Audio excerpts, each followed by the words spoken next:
So in today's episode of Who Gives a F, we are here to discuss about Thagesh and Nishu Tiwari controversy.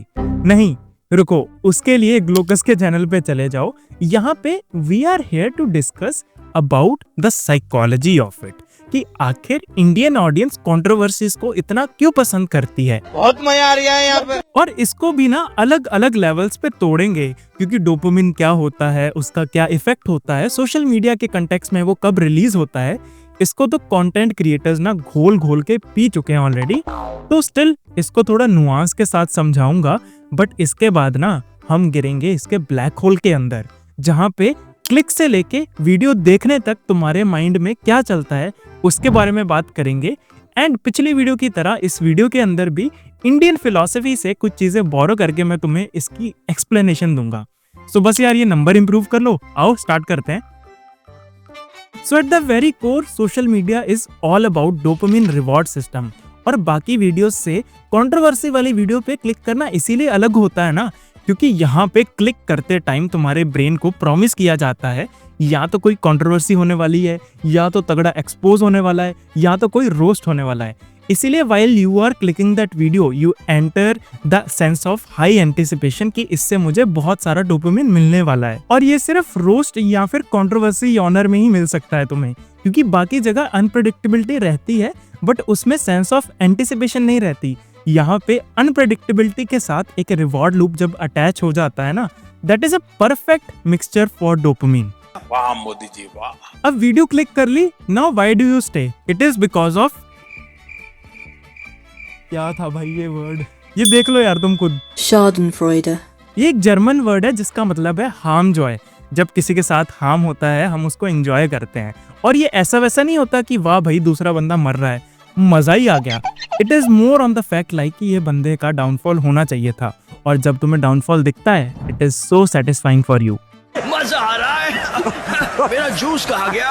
And it is more about that perfect influencer. जो बंदा होता है ना influencer गुरु, जो सबके बारे में ज्ञान देने बैठा होता है, जब उनको गिरता हुआ देखते हैं ना तो हमें हमारी एवरेज लाइफ के बारे में वैलिडेशन मिलती है कि ये बंदा भी भगवान नहीं था, एवरेज ही था मेरी तरह. एफएमआरआई स्टडीज शो करती हैं जब हम विटनेस करते हैं मिसफॉर्च्यून ऑफ अ राइवल, तो हमारे ब्रेन का ये पार्ट एक्टिवेट होता है which is associated with reward processing. और अगर कहीं वो बंदा एरोगेंट हो तो सोने पे सुहागा है भाई. हमारा फिर मॉरल ग्राउंड भी एक्टिवेट हो जाता है.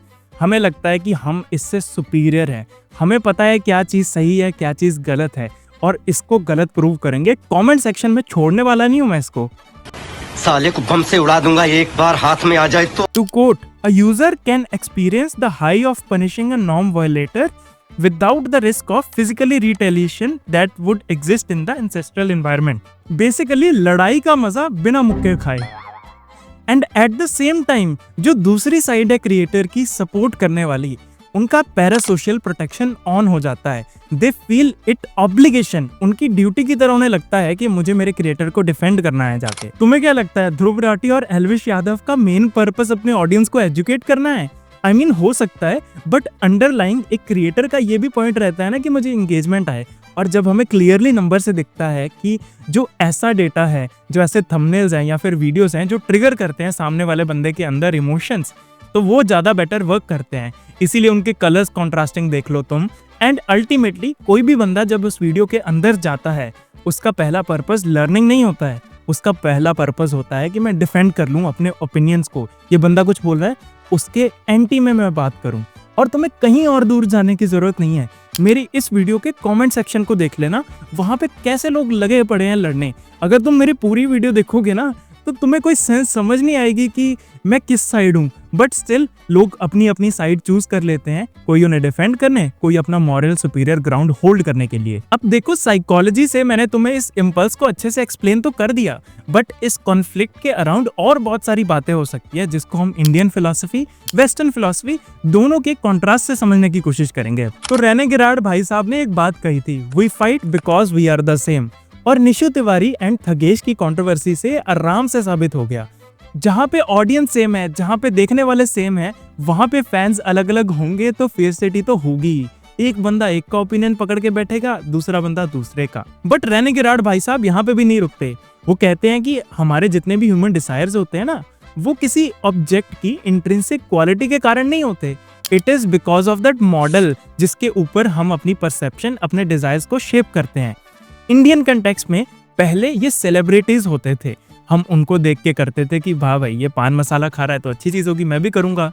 फिर जब से ये थोड़ा वर्ड कम हुआ है ना सेलिब्रिटीज का और यूट्यूबर्स का, तो अब हमारे लिए हमारे क्लोजेस्ट रोल मॉडल जहां तक हम रीच कर सकते हैं दैट आर इन्फ्लुएंसर्स। अब जो भी वो चीजें बोलते हैं हम उनकी तरफ अट्रैक्ट होते हैं। हमें लगता है कि अगर इस बंदे ने बोल दिया कि उसके अगेंस्ट जाके बोलना है, अगर उस बंदे ने मेरे फेवरेट क्रिएटर के अगेंस्ट बोल दिया तो मैं बोलूंगा। और कंट्रोवर्सी से बढ़ के ना कोई और कम्युनिटी बिल्डिंग एक्टिविटी नहीं हो सकती। यही टाइम है जहाँ पे मेंबरशिप सबसे ज़्यादा होती है, लोगों के शेयर सबसे ज़्यादा होते हैं, नए फैन बनते हैं जो कि कट्टर होते हैं। This is the best time in short for a YouTuber to gain his audience. और ये चीज एल्विश यादव और मैक्सटन की कंट्रोवर्सी से भी पता चलती है, यूट्यूब वर्सेस टिकटॉक की कंट्रोवर्सी से भी पता चलती है, क्योंकि अल्टीमेटली वो दोनों ही एक सोशल प्लेटफॉर्म्स थे जहाँ पे सेम तरह का कंटेंट शेयर होता था। बट ये देम वर्सेस अस की डिबेट में ना लोगों ने सेग्रीगेशन कर ली कि यूट्यूब में ना एंटरटेनमेंट होता है बट अच्छी इन्फॉर्मेशन का, अच्छी नॉलेज का होता है। टिकटॉक तो ना छपरी लोग बनाते हैं। और आज के टाइम सेम जगह स्टैंड कर रहे हैं दोनों। इसको ना रेने गिरार्ड ने स्केपगोट मैकेनिज्म के थ्रू भी एक्सप्लेन किया था कि जब भी हमें दो पार्टीज और जबकि वो सेम यॉनर में है हमें दिखती है ना, तो हमारे ब्रेन में एक साइड तो चूज करना बनता है। अब उस साइड को चूज करने के लिए एक को विक्टिम दिखाना जरूरी है, दूसरे को स्केपगोट करना बहुत जरूरी है कि इसी की तो सारी गलती है। वही टिकटॉक की कंट्रोवर्सी में दोबारा जाता हूँ ना मैं, तो वहां पे ये बंदा था उस चीज का स्केपगोट। मुझे लगता है अब भी तुम्हें मजा नहीं आया होगा। आओ इंडिया के नाट्य शास्त्र से अब तुम्हें थोड़ी और बातें बताऊं। इंडियन एस्थेटिक्स को घोल के पी जाते हैं आप। इंडियन नाट्य शास्त्र में एक कॉन्सेप्ट होता है रस का, विच सेज कि किसी भी म्यूजिकल या फिर आर्टिस्टिक पीस को एंटरटेनिंग बनाने के लिए उसके अंदर कुछ रस के एलिमेंट्स होना जरूरी है।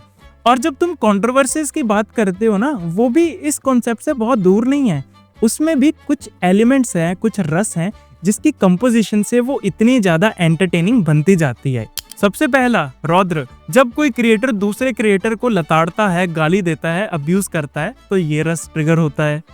दूसरा हास्य, जब कोई सामने वाले को पोक करता है, सामने वाले का मजाक उड़ाता है, तब ये रस ट्रिगर होता है। इसी तरह विभत्स रस हो गया या फिर वीर रस हो गया या फिर विक्टिम कार्ड प्ले करने वाला ये रस। इन्हीं सब के अलग अलग मिक्सचर से कोई भी कंट्रोवर्सी एंटरटेनिंग होती है, as mentioned in our Indian Natya Shastra. सो इस सारी कन्वर्सेशन का फिलॉसफी, साइकोलॉजी का सार बस इतना सा है। देखो, हिपोक्रेसी जो होती है ना, वो पीठ की तरह होती है, वो सिर्फ दूसरों की दिखाई देती है। अब तुम्हारे लिए वैल्यू ऑफ द वीडियो में एक सिंपल चीज है, किसी के भी कमेंट सेक्शन में ऐसे कुछ शब्द को नॉर्मलाइज करने से पहले एक बार सोचो, तुम इंसान हो, तुम किसी के फैन क्लब, किसी के फॉलोअर, कोई बंदर थोड़ी ना हो कि कोई तुम्हें बोलेगा कि मुझे हर्ट कर दिया, मैं सामने वाले के कमेंट सेक्शन में जाके चीजें लिखूंगा।